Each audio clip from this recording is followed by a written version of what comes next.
O episódio começa com o relato do novo investigador da delegacia, oficial Lee San, com ele que fala: desde que entrei na unidade de crimes violentos da delegacia central, havia um rumor sobre um investigador chamado de Fantasma. Esse nome foi dado a ele, porque ele prende os criminosos dos casos que assume, e até os casos não resolvidos do passado, sua taxa de prisão era de 200%. Com esse resultado, qualquer criminoso se torna inofensivo na frente do fantasma. Esse rumor já está entre as lendas da polícia por aqui. Há um outro rumor muito estranho, de que ele recusou uma promoção para se dedicar mais aos casos de campo. Que tipo de pessoa recusa subir de cargo? Depois disso, um policial se aproxima e pergunta: "Você é o novato que vai se juntar a nós?" E Lee San responde com uma continência dizendo: "Sim, senhor." Mas o outro policial fala: "Não precisa ficar tenso, somos como uma família aqui, tome esse café por minha conta." Lee San pergunta para o seu novo colega dizendo: "Eu falei com o chefe do esquadrão, ele me informou que eu trabalharia com o investigador Sung." E o outro policial responde: "Ah, está falando do fantasma?" Mas saber que seu parceiro de campo seria o próprio fantasma dos rumores, Lee San fica nervoso a ponto de quase deixar seu café cair, com o policial que continua: "Nós demos esse apelido a ele, porque o cara vai e vem como um espírito, mas tenho certeza que você já ouviu falar dele, certo? Na verdade, o café que te dei, era pra ele." Então alguém chega de surpresa e agarra o pescoço de Lee San, que pergunta: "Então esse é o novato que vou treinar?" E o outro policial responde: "Sim, é ele mesmo." Lee San fica preocupado que pensa: será que ele me agarrou assim porque está bravo pelo café? Em seguida, o fantasma pergunta para Lee dizendo: "Por que se tornou policial?" E Lee responde um pouco incomodado dizendo: "Eu queria prender bandidos." Então é revelado que o lendário fantasma é ninguém menos que Sung Jin Woo, que fala: "Pois é isso mesmo que vamos fazer, foi por isso que virei um policial também."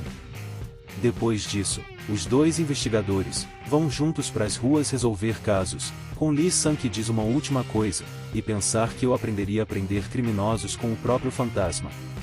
Passando alguns dias em campo, Lee San está exausto. Ao que parece, ele ficou assim depois de prender alguns bandidos o dia todo, sendo orientado pelo investigador Sung. Enquanto isso, Sung Jin Woo questiona o investigador Lee em seus pensamentos dizendo: "Ele disse que tinha experiência por ter pego um ladrão armado com as mãos nuas, então é bem interessante treinar ele." Mas o comandante Ingres aparece como uma sombra reduzida do lado de Sung que fala: "Meu rei, posso sugerir que essas tarefas triviais sejam deixadas para nós, seus soldados leais." Em seguida, uma mulher chama a atenção de Sung Jin, ao gritar na delegacia que sua amiga Ginny não iria de base com sua própria vida, mas o investigador incompetente só sabe dizer que as provas apontam para isso, e que ninguém planeja ir de base, mas fazem isso no calor do momento, talvez se arrependendo no meio, mas acaba sendo tarde demais. Mas a mulher insiste que a carta que Ginny deixou não parece com alguém que quer ir de arrasta para cima, com Sung Jin Woo que se aproxima interrompendo ela, e dizendo para o investigador: "Se importa se eu der uma olhada no caso?" E conhecendo a reputação de Sung Jin, o investigador fala preocupado: "Investigador Sung, espero que não me coloque em uma posição difícil."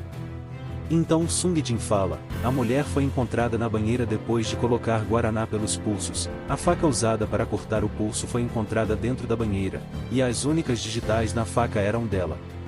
Apesar da falecida parecer ter tido uma personalidade brilhante, ela foi aparentemente diagnosticada com depressão.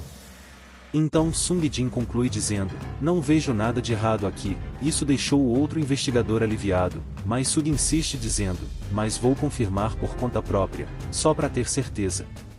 Em seguida, Sung Jin pede que a mulher o acompanhe para conversar mais um pouco, para assim ele ter mais detalhes de sua amiga. Depois disso, já no prédio onde a vítima morava, no quarto vazio e gélido da garota, o poder das sombras se manifesta intensamente, mas essa pressão esmagadora acontece, porque o rei das sombras Sung Jin Woo apareceu lá pessoalmente. Ele observa cada canto do apartamento, para ver se não há alguma coisa que os peritos poderiam ter deixado passar, mas não encontrando nada, Sung Jin vai até a cena do crime, sendo o banheiro aonde a garota foi de arrasta para cima, e erguendo sua mão em direção da banheira, ele aponta para um resto de guaraná que ficou da mulher e fala: eu precisaria do corpo antes, mas agora não. Então Sung Jin invoca seu poder de Rei das Sombras que fala: atenda o meu chamado e erga-se. Então do DNA da mulher, Sung Jin Woo traz a garota de volta à vida, mas agora como uma sombra, pois agora com isso, ele poderá perguntar diretamente para ela o que aconteceu. Depois de reencarnada, a garota que agora é uma das sombras de Sung Jin, fica assustada e desorientada, não entendendo sua nova condição, mas esperando tranquilizá-la. O prota diz para ela: não tenha medo, atualmente você é livre das correntes da vida e da dor. Agora me responda, você foi de arrasta para cima propositalmente? Ela responde que sim, mas Sung Jin pergunta: por que fez isso? Então ela explica tudo ao protagonista, contando uma história aterradora e que supera os limites da loucura. Mais tarde, na residência do padrasto de Ginny, com alguém que toca sua porta chamando pelo interfone, com o padrasto que pergunta: quem será que é a essa hora?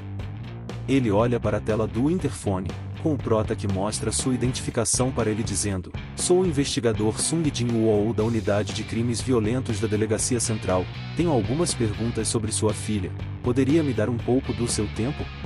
O padrasto abre a porta desesperado enquanto pergunta: o resultado da investigação já saiu? Como minha filha foi de arrasta para baixo?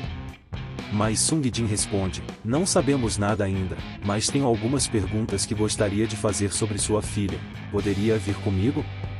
E o padrasto responde: é claro, se eu puder ajudar em descobrir a verdade por trás da tragédia da minha filha, então vou ajudar o quanto puder. Depois disso, em um café próximo da casa do homem, Sung Jin pergunta: que tipo de aluna a senhorita Ginny era?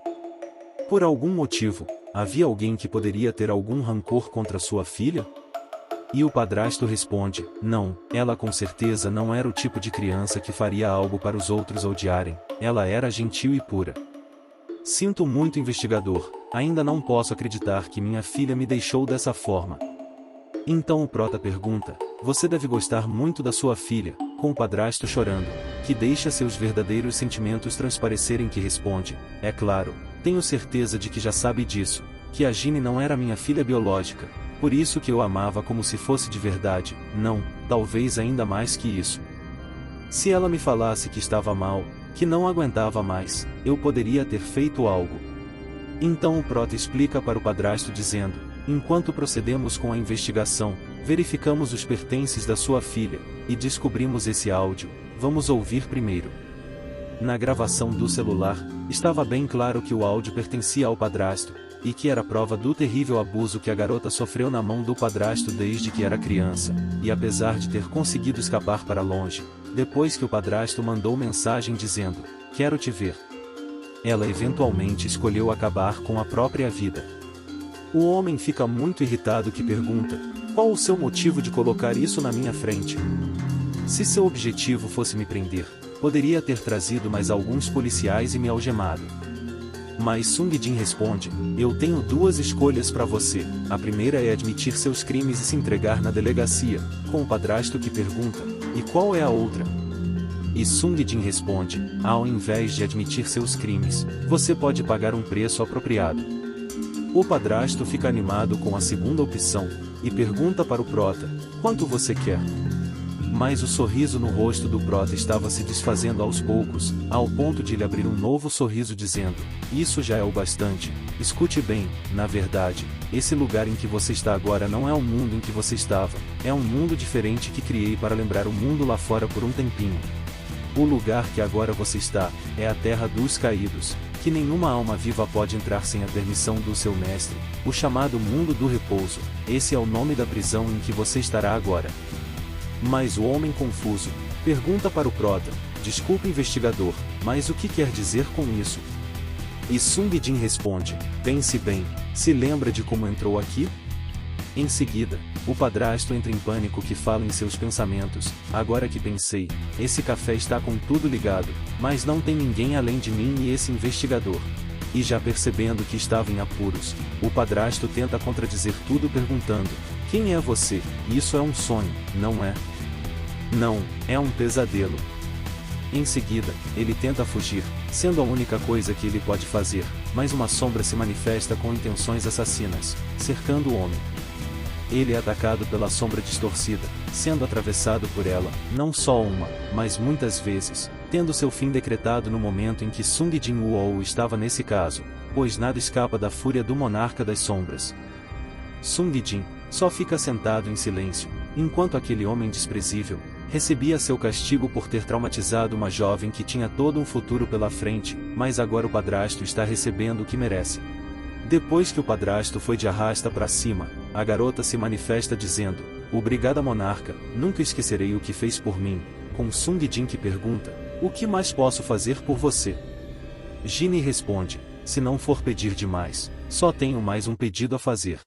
Então, depois da sombra dizer o que estava em seu coração, no dia seguinte, na central da polícia, Sung Jin está com algo que Ginny queria que fosse entregue à sua amiga, com Prota que pergunta: "O nome escrito na carta é da sua amiga, não é?"